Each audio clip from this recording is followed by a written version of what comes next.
आपलीच प्रतिमा होते, आपलीच वैरी असे म्हटले जाते। याचा पुरेपूर अनुभव आता शिंदे गटातील एका खासदाराला येतोय।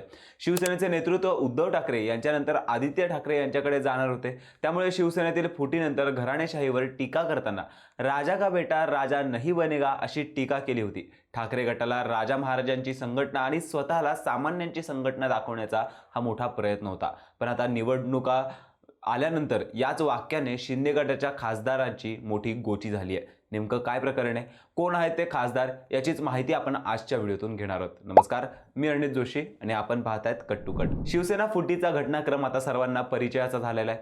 त्यावेळी घराणेशाहीवरती टीका करताना शिवसेना शिंदे गटाचे खासदार नरेश म्हस्के यांनी उद्धव ठाकरे आणि आदित्य ठाकरे यांच्या घराणेशाहीवर टीका केली होती। पण आता ठाणे महापालिकेत हीच भूमिका त्यांना अडचणीची ठरताना दिसते। कारण नरेश म्हस्के ठाण्याचे नगरसेवक असताना ज्या आनंदनगर प्रभागातून लढत होते त्या प्रभागात म्हस्के आता आपला मुलगा आशुतोष म्हस्के याला तिकीट देण्याच्या प्रयत्नात आहेत। त्यामुळे म्हस्के यांच्या विरोधात शिवसेनेच्या कार्यकर्त्यांमध्ये संताप निर्माण झालाय।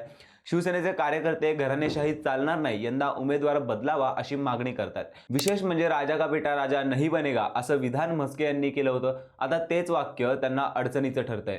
नरेश म्हस्के पूर्वी आनंदनगर प्रभागातून नगरसेवक होते, मात्र ते आता खासदार झाल्याने या प्रभागातून म्हस्केंनी त्यांचा मुलगा आशुतोष म्हस्के याला पालिका निवडणुकीत उतरवण्याची तयारी केली आहे। मात्र आनंदनगरमधील शिंदे गटाच्या कार्यकर्त्यांनी याला विरोध केलाय। शिंदे गटाचाच एक मंत्र्याच्या नातलगाने म्हस्के यांच्या पुत्राला उमेदवारी देऊ नका अशी मागणी केली आहे। प्रमोद गोगावले, मंगेश कदम, सचिन झांजे, अभिषेक शिरावले यांनी या उमेदवारीला विरोध करत घोषणाबाजी केली आहे। विशेष म्हणजे ज्या पदाधिकाऱ्यांनी नरेश म्हस्के यांचा प्रचार केला होता त्याच पदाधिकाऱ्यांनी गेल्या 15 वर्षांमध्ये प्रभागाचा विकास न करता म्हस्के यांनी तो भकास केल्याचा आरोप केलाय। दुसरीकडे भाजपने देखील या जागांवर दावा केल्याने म्हस्के यांची दुहेरी कोंडी झालेली आहे। ठाण्यात मागील निवडणुकीचा विचार केल्यास 2017 मध्ये शिवसेनेने 67 जागा जिंकत एक हाती सत्ता मिळवली, तर राष्ट्रवादी काँग्रेसने 34 जागा जिंकल्या, तर 23 नगरसेवकांमुळे भाजप तिसऱ्या स्थानावर फेकली गेली होती। त्यावेळी एकनाथ शिंदे आणि देवेंद्र फडणवीस यांच्यात जोरदार तणाव निर्माण झाला होता।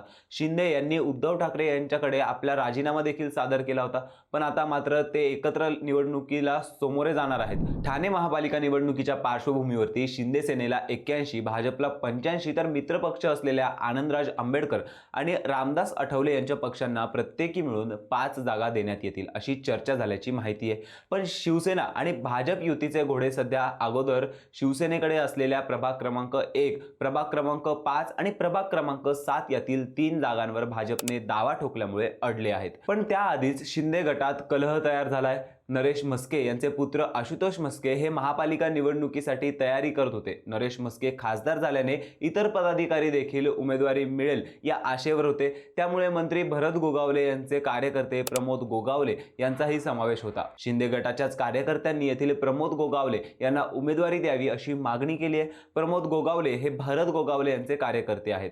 मागील 35 वर्ष मी प्रभागात काम करत आहे। नुकतीच मंत्री भरतशेठ गोगावले यांची भेट घेतली। पक्षश्रेष्ठी निर्णय घेतील त्या निर्णयास मी बांधील असेल।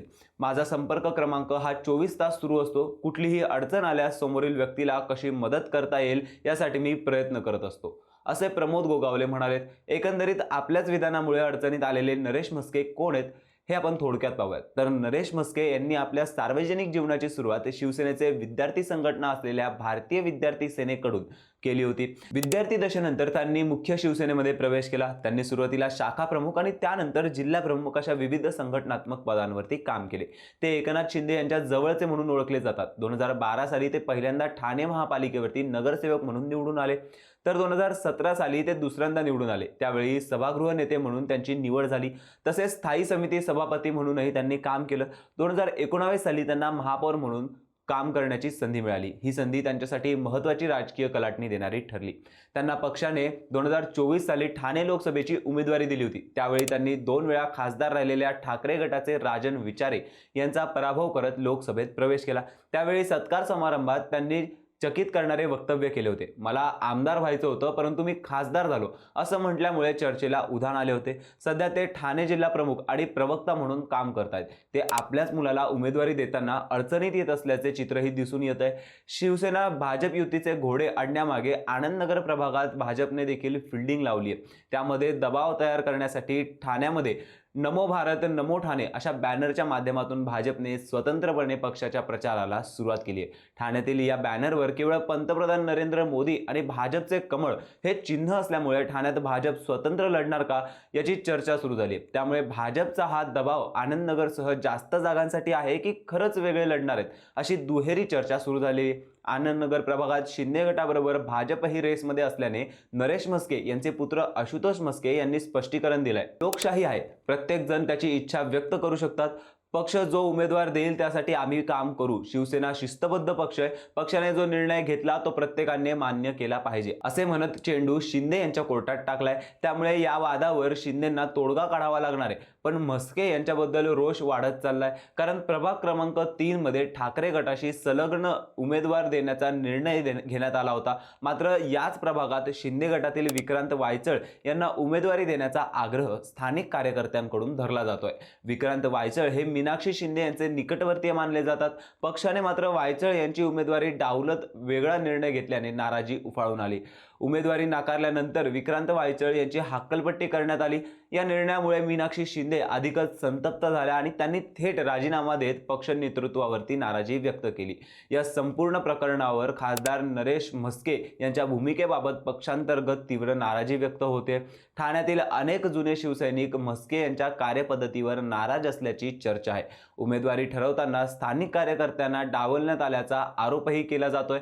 माजी महापौर मीनाक्षी शिंदे यांचा राजीनामा हा केवळ वैयक्तिक निर्णय नसून ठाण्यातील शिंदे गटातील वाढत्या असंतोष असल्याचे समोर आले आहे. ठाणे हा उपमुख्यमंत्री एकनाथ शिंदे यांचा बालेकिल्ला मानला जातो. त्यामुळे याच शहरात पक्षांतर्गत बंडाचे सूर उमटणे हे नेतृत्वासाठी चिंतेचे मानले जात आहे. तसेच उमेदवारी अर्ज दाखल करण्यासाठी 2 दिवस उरले असूनही अद्याप उमेदवारी जाहीर न झाल्यामुळे इच्छुकांची घालमेल वाढलेली आहे. आता आनंदनगरमधून उमेदवारीचा आनंद मिळवण्यात कोण यशस्वी ठरणार हे पाहणं महत्त्वाचं ठरणार आहे. तसेच ठाण्यातील वाद टाळण्यासाठी शिंदे काय करतील हे पाहणं देखील महत्त्वाचं ठरणार आहे. याविषयी तुम्हाला काय वाटतं कमेंट करून नक्की सांगा.